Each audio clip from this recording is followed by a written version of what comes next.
Hi everybody, welcome back. Session 4, lesson 2. We've just been talking about conflict and how to act your best in conflict, because the quality of a relationship eventually is going to be determined by the skills that you develop when you are in conflict, because conflict is inevitable, always happens. And so we've been looking at the best ways to handle conflict, and the best way to handle conflict is to lovingly resolve it, to pre-commit to do that, give you some directions on how to do that. And so let's jump into session number 4. Lesson 2, getting where you want to go in communication. Got a quote there from Winston Churchill. It says, "Courage is what it takes to stand up and speak. Courage is also what it takes to sit down and listen." And that is really true. You know, to be the one that's willing to listen and willing to go the extra mile in hearing somebody out. Absolutely. We're going to look at 4 enemies of great communication. Then we're going to look at 4 habits of great conversation. All right. So what detracts from our communication, and then what really adds value to our communication. So let's just go there together. The idea behind this is that these things are habitual, and that you and I can begin to form new habits and new kind of tracks to run on in our communication. But first, to identify which really is not acceptable if you want to have great communication. All right. So these are enemies of great communication. We need to kick this stuff in the butt and get it out of our communication styles, out of our habits of communication. Are you ready? Number 1, 4 enemies of great communication. Number 1 is criticism. Whenever you criticize anybody, the relationship's going to start going downhill. All right? All right, so number 1 enemy of great communication is criticism. It frequently begins with, and you've heard this, I'm sure, from somebody that wasn't very happy with you at the time, you always... ... You never... ... You come home late, maybe the second time, you know, in your married life, and it's like you're always walking in that door late, right? The always, you always, and you never, right? You pass in an assignment, and to your boss, whatever. It's like, I don't think you've never handed in something on time, or whatever, right? And it's a criticism, and that's how it comes across. It's never helpful in a communication. You can write this right below it. Before we get to number 2 here, but this often takes the form of complaints. It takes the form of blaming, and as we just illustrated here, this is really happening if you're experiencing a global attack on your character, or if you're giving a global attack on someone else's character. The always, you always, and you never, and how come you don't, right? Insinuates that you never do. ... right? Those global attacks, that criticism that comes across often from someone that's upset, right? From someone that's emotionally engaged in the situation. All right. So one of the enemies of great communication is criticism. You need to find another way to bring this stuff up other than to criticize. All right. If you could see pluses and negatives through all the different things that you're saying, which things are plus, helping you in your communication, which things are negative, they're detracting from the communication. It's going to go downhill if there's too many negatives. Every time there's a criticism, it's a negative. All right, it's negative. So there's got to be other ways to bring that stuff up. All right, number 2, defensiveness. Guess when defensiveness happens? Whenever you've been criticized. Isn't that right? These are the counterattacks that people use to defend their innocence or avoid taking responsibility. Is a great enemy of communication. It's just defensiveness. You can see this in other people that you're trying to get a point across to. They've taken you the wrong way, perhaps, or maybe you have been critical of them, and a defense goes up, and you know that you can't get around that wall. You might try. You might say, "No, I didn't mean it that way." You might say, "I'm not, insulting your whole character. It's just this little thing here that we're trying to work on." But if the defense is up, that's an enemy of great communication, and you really can't go beyond that unless that's willing to come down. So that there are counterattacks that people use to defend their innocence or avoid taking responsibility. It often takes the form of cross-complaining. All right, this is defensiveness. If you criticize somebody, you always ... Right? A cross-complaining is, "Oh yeah, well you," right? And you push it back towards them or whatever. Where's that coming from? It's a response to the criticism that they felt from you, from the thing that you're complaining about, from the thing that you're bringing up. All right, defensiveness takes the form of cross-complaining or whining, right? Just really being immature about the whole situation. 4 enemies of great communication: criticism, defensiveness. Number 3, sarcasm. I grew up in a home where we used sarcasm professionally. You know, like it's a beautiful mode of speech. I mean, you know, there was, you know, in our home there was sarcasm, and then there was Sundays when we would talk nicely to each other. You know, I'm not very serious about that. But I just really didn't think it was a problem to be sarcastic. You know, but sarcasm is listed here as one of the 4 enemies of great communication. In other words, whenever you use it, it's a negative. So get where you want to in communication, don't use sarcasm. Just the same way that you don't use criticism, that you don't allow yourself to get defensive or say things that will make someone else defensive, you don't use sarcasm. It's basically criticism bolstered by hostility or disgust. Basically, criticism bolstered by hostility or disgust is your definition. It includes things like when you're mocking, oh, that'll be the day, right? You know, honey, I really want to change that. Oh, that'll be the day, right? Mocking, name calling, all right? If you ever get into that kind of territory in conversation, you know what? This just is not going to go anywhere. You can even have sarcastic body language, right?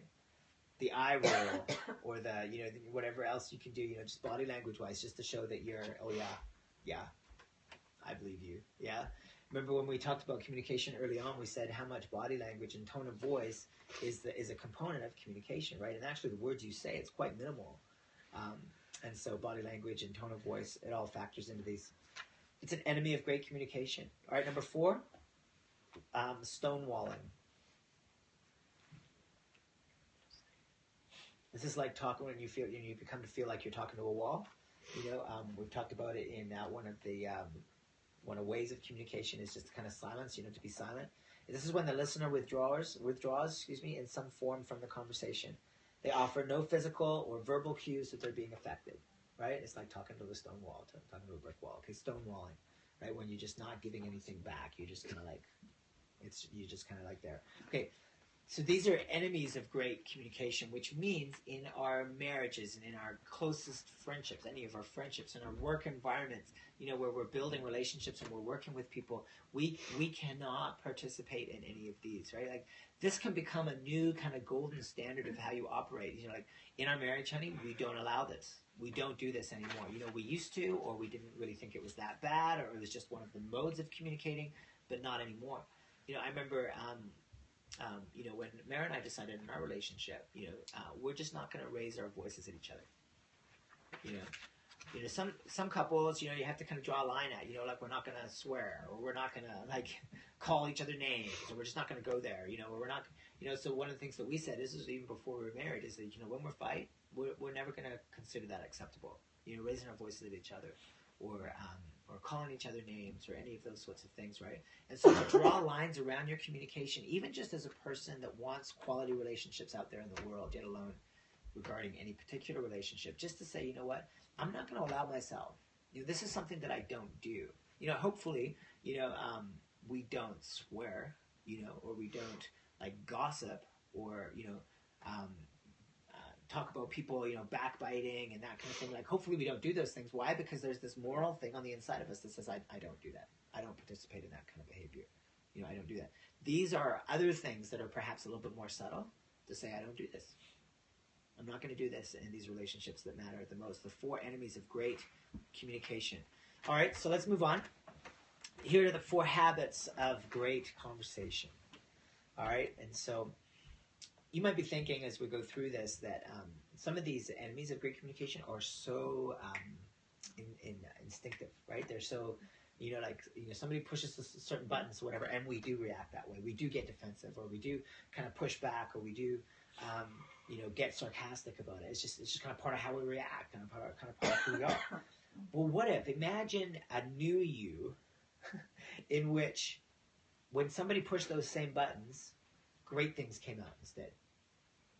Imagine it being so instinctive just to react differently, right? That you've charted a new course. There's a new pattern. You've drawn lines for yourself, or for yourselves as a couple, or for whatever relationship you're thinking about, and you're saying, we just don't do that anymore. We do these things instead. So it's one thing to say these are negatives, don't ever do them. But what if we could replace these negative habits with positive ones, right? With just as quickly as you'd come up with, a criticism or to stonewall or, sarcasm, just as quickly as you'd come up with those, to come up with something that's very, very different. Okay, here's what those different things would be if we were going to go in that direction. Number one, a softened startup. How a conversation starts determines its outcome. Oh, this is so true. You can track this. How a conversation starts is basically, it's likely to be its outcome. So you start with, why are you always so... How's that going to go for you? Right? How's that going to be? You might feel very justified. You might feel very right. You might feel very like that this needs to be done. And sometimes you've just got to be tough, right? Sometimes you've just got to, right? You might feel that. But how effective is it going to be? A defense is going to come right up. There's going to be pushback. You might be stonewalling before too long. How it starts is how it determines its outcome. And so a softened startup, like, hey, there's just something really on my heart I really think that we need to talk about. When would you have time for that? Is way better, right? And it's going to get you way further down the road. A great habit of conversation to be aware of how you're coming across is this one right here. How it starts determines its outcome. To have a softened startup. So you ask yourself, how do I usually start talking about something that's bothering me? It's a great question to ask. If there's something bothering me, and that person happens to walk into the room, that boss is in the photocopy room at the same time, or that coworker or friend or spouse, how do I usually start? And you might think you do pretty good at it, but it's good to be aware, right? To think about it. How do I usually start talking about something that's bothering me? Do I usually point a finger at somebody? Do I usually come across like I'm really defensive and nervous? Do I use sarcasm because I'm hiding behind something? How do I usually do this? Okay, so soften startup. Number two, habits of great conversation. Number two is turn towards your partner. Turn towards your partner or the person that you're talking to, the person that you want to have a great conversation with. There are so many subtle cues that we give to other people about whether we're ready for this conversation or whether we're engaging it or embracing it. There's so many subtle clues that we give. This one is listed as to give positive cues, to turn towards your partner in all kinds of ways. This is like physically kind of like yes, turning towards your partner. But it also includes emotional bids that show openness and understanding. All right, emotional bids that you can use that will show wisdom and show understanding to your partner, to the person that you're talking to. So turn towards them in many different ways, right? You could be halfway out the room and they say something or whatever. How you act, what you do with your body at that point is going to really kind of determine how that conversation is going to go. Isn't that right? So turn towards your partner. If you're going to find things escalating, or maybe it's too late, they've already escalated, to reach across the table and to hold hands with that person or on the couch or whatever, right? It might seem counterintuitive, like, why should I do that? They're upset with me. But to do something like that, right, is to give them the opportunity to respond as well. So turn towards your partner. Use emotional bids to show openness and understanding. Here's a question to ask. Do I decrease my affection in times of conflict? It's a great question to ask, isn't it? Maybe particularly in a marriage or a friendship kind of situation, right? Do I decrease my affection, like how engaging or how open I am? Do I decrease that in a time of conflict? Do I use this as manipulation? Those are good questions to ask. Okay, number three, repairing the conversation. So you're in a conflict. Maybe you said some things a little harshly. Maybe you're not coming across right and you're recognizing it. Maybe you've stepped outside yourself and you're realizing you're not handling the conversation well. And so you take the opportunity to repair the conversation. Apologies go a long way. Humor goes a long way. If you can say something that that's common to both of you, that can create a kind of a humorous situation. A smile can go a long way. Here's the question to ask when you're ready to repair the conversation: is how quick am I to offer a smile, some humor, or an apology during a tense communication? All right. Just to be able to be self-aware and to be able to do that is a great habit in a conversation, right? It can just kind of dissolve the tension almost. If if you're ready to say, you know what, listen, I don't think I've been coming across right here, you know, or if you can share something that's humorous at the right time in the conversation to kind of break the tension. Number 4. This is the big one. And it's this, number 4, accepting influence. Accepting influence. Being willing to do this, all right? And what I mean by influence is influence from the other person, right? To accept something that they're saying. You don't have to go with whatever they say and be the yielder, right? But to accept influence and say, you know what, you are actually right about that. You know, in a conversation about an item that you can genuinely agree with that they're saying, to take the time to say, you know what, I don't want to admit it, but you're actually right about that, right? And you accept some of what they're saying, which intuitively it seems that that's going to hurt your point, right? That you're not going to have as much leverage later, that you're wrecking your credibility, that you're, you know, but in actual fact, it's a habit of great communication to actually say inside of a conflict, you know what, I think you're right about that. You know what? Okay, I'll accept your influence on that one. Not to be the one that they're walking over, because maybe in this situation there's something that you really need to stand up to, but to take something, an aspect, an angle of what they're saying, or the way that they're looking at the situation, right? And to say, you know what? I think you're right. You know what? I accept your influence about, you know, on this. You know, I think you're persuading me that, right? And to accept influence in the middle of the heated exchange, in the middle of the dialogue, this could be a great way to begin to build dialogue back up. So being willing to do this is key. It's a key, and it shows that you're not defensive. You're not pushing back at all costs. You're willing to give something, right? You're open. You're engaging in the communication, okay? Pick a relationship that you maybe are familiar with, or that you're thinking about when we go through some of these things, and ask this: who does this more in your relationship? And how could you even that out? Who does that better in the relationship? And how could you even that out? So these are habits of great conversation. I want to submit tonight, you know, that we would do well to say, you know what, let's ingrain these new habits into our conversations. Let's learn how to do it, you know, before the conflict happens, in the conflict, after the conflict. Let's learn how to do this, to have soften start up. To turn towards each other, you know, even we might feel like, you know, like folding our hands and backing away or stepping outside the rim, but what if we could turn towards, find ways to turn towards each other, repairing the conversation. Like race to be the one that says, you know what, I think I'm wrong about this, right? To offer an apology, to offer a smile and say, you know what's really funny is I was, you know, and to offer something that's humorous right in that place. Be the one that's open, that's engaging, that's not defensive with the walls built up. Race to be the first person to apologize. And be the first person to accept some influence, to say in the situation, you know what, I think you might be right about that. And these are habits of great communication that we can just make just as natural as the negative habits that we're kind of so accustomed to, right, that we're so aware of. And to draw these out and to highlight them more. I want you to write this down in regards to habit. I want you to think about this. There's the cue, there's the routine, and then there's the reward. For a habit to form, there's a cue, right? Things kind of set up for things to go the same way that they always have. Then there's the routine, where you kind of go through the routine of whatever it is that you're habitually doing, right? And then there's the reward. There's the feeling or the sensation or the thing that tells your brain, you know what, we should do this again sometime, right? Okay? So cue, routine, and reward. You know what's so devastating about conflict, whether it's between you and a boss or friend or spouse, you know, what's so devastating about conflict is there's no win in that, is there? You know, if you're a fight to win kind of person and you finally win, or you make that person, you know, just kind of, you know, curl up in a ball of tears or whatever, and you feel like you win. Like when you win in a situation over somebody, you don't feel good after, right?